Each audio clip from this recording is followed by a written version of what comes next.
A pesar de que la economía va como un cohete y de que tenemos el gobierno más social de la historia de España, las privaciones materiales de los trabajadores españoles son ahora mayores que hace una década. Veámoslo.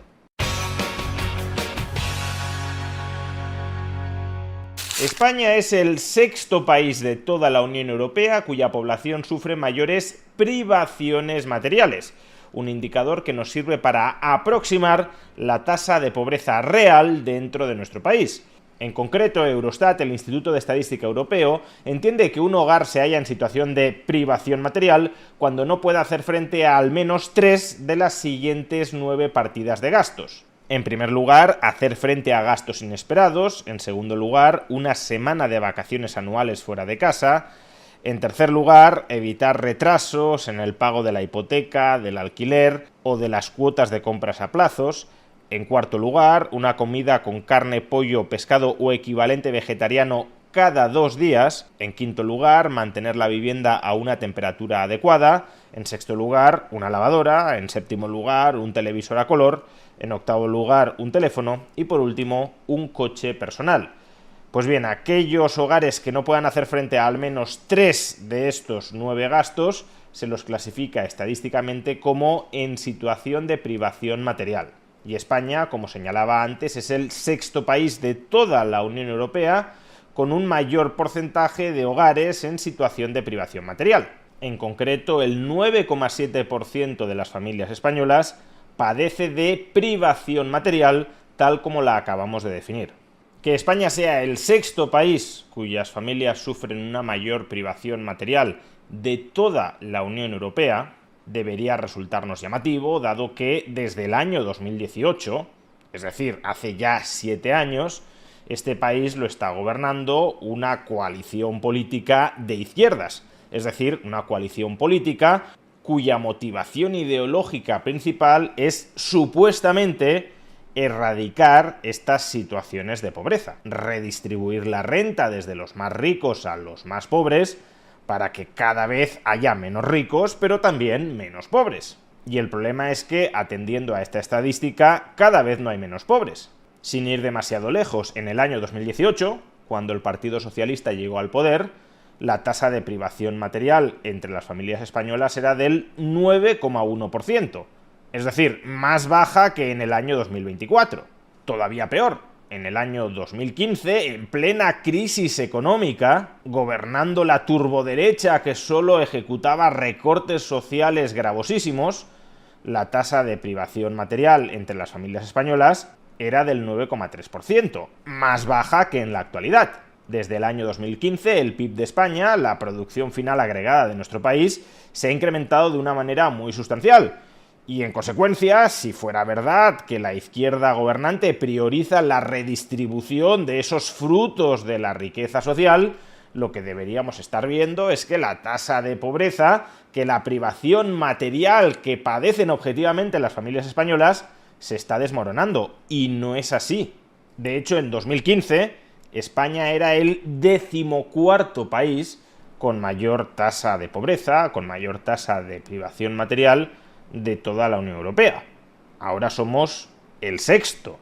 Es decir, que nuestros vecinos, en general, sí han reducido su tasa de pobreza, su tasa de privación material, y nosotros no lo hemos hecho. En 2015, la tasa de privación material en promedio dentro de la Unión Europea era del 12%, es decir, sustancialmente más elevada que la de España, en el 9,3% en el año 2015. Ahora, en cambio, en 2024, la tasa de privación material promedio en Europa es del 8,4% y la de España es del 9,7%. De estar bastante por debajo de la media europea, España ha pasado a estar bastante por encima. Es decir, no solo nos hemos estancado mientras los otros han avanzado a la hora de reducir su pobreza interna. ¿Cómo es esto posible?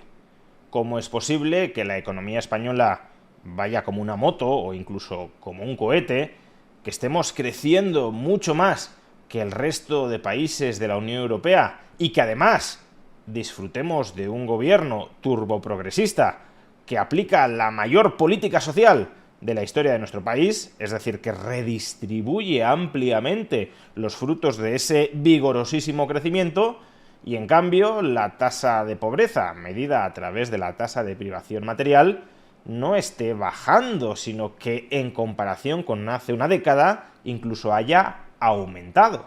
Bueno, pues en este caso creo que resulta especialmente ilustrativo fijarnos en cómo ha evolucionado a lo largo de esta última década la privación material entre dos grupos de edad.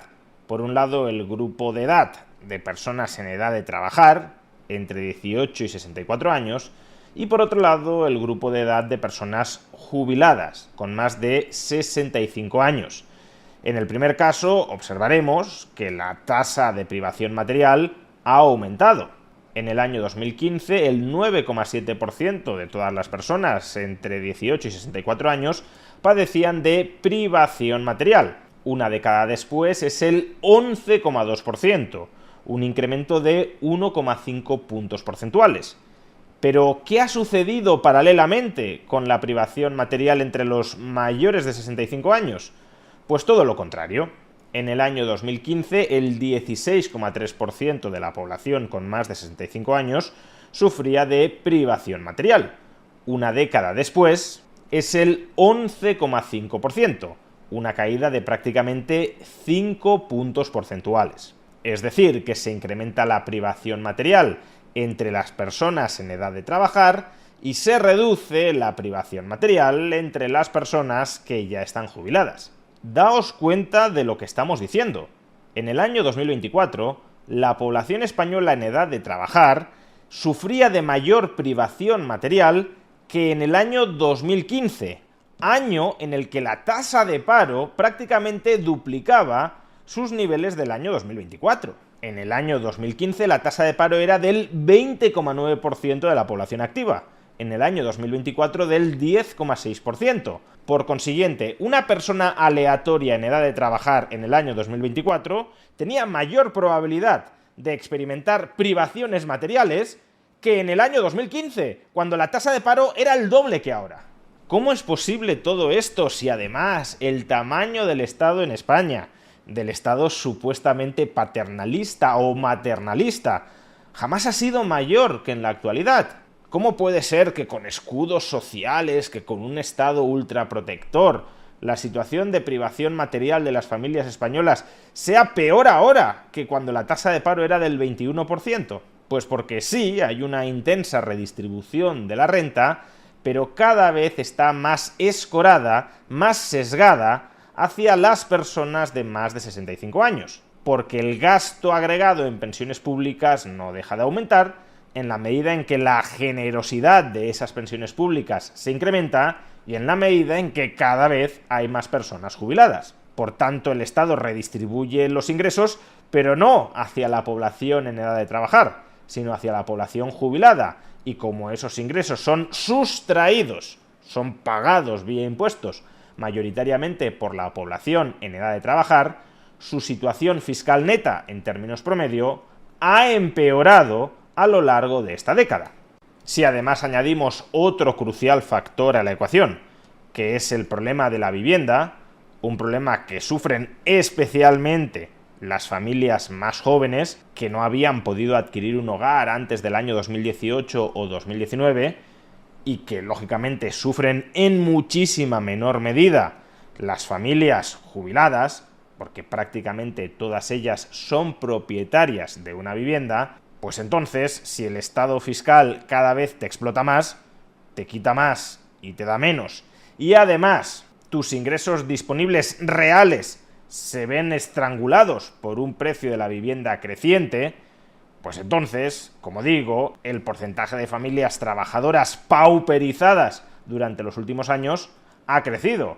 En cambio, como esos mismos problemas no los padecen las familias de más de 65 años, porque la redistribución fiscal va a su favor y porque además están blindados frente al encarecimiento de la vivienda, en algunos casos incluso son rentistas y por tanto beneficiarios del problema social de la vivienda, cuentan con más de una vivienda y cobran alquileres por ella y por tanto sus ingresos efectivos crecen, pues eso es lo que explica el estancamiento, cuando no el aumento, de la tasa de privación material entre las familias españolas. Hay un grupo social que cada vez experimenta mayor privación material, las familias en edad de trabajar, y hay otro grupo social que cada vez experimenta menor privación material, las familias de más de 65 años.